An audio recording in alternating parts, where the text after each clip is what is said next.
অনেকে আছে যে ডালিয়া গাছ করতে চায় না, কিসের জন্য না, বড় বড় মাথার কাছে ফুল হবে আর ভেঙে যাবে, তাই কি না?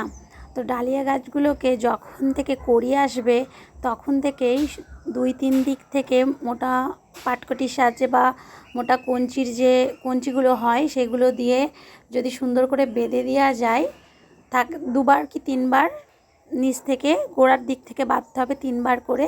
দেখো আমি বেঁধে দিচ্ছি সব ডালিয়া গাছগুলোকে আজকে।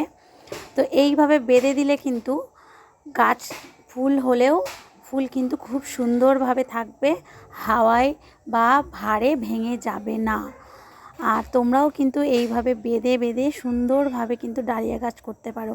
অনেকেই এমন আছে যে আমি নিজেও শুনেছি বা ভিডিওতে দেখেছি যে না, আমার ডালিয়া গাছ করতে ভালো লাগে না, কারণ এত বড় বড় ফুল হয়, মায়া লাগে, ভেঙে যায়। আমি কিন্তু দেখো প্রত্যেকটা গাছের পাশ থেকে সাপোর্ট দিয়ে দিয়েছি, তারপর বেঁধে দিলে কিন্তু একটা ফুলও তোমাদের ভাঙবে না। তোমরা একবার এটা এইভাবে করে দেখো, দেখবে ভাঙবে না।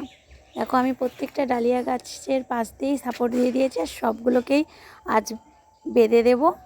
আর এইভাবে তোমরাও কিন্তু সুন্দর ডালিয়া ফুল করতে পারো, একটাও ভাঙবে না। তো যদি ভিডিওটা তোমাদের ভালো লেগে থাকে তাহলে লাইক করে দিও, আর এইরকম ফুল গাছ সম্বন্ধীয় ভিডিও তোমরা যদি দেখতে চাও তো আমার চ্যানেলটাকে সাবস্ক্রাইব করে দিও। টাটা।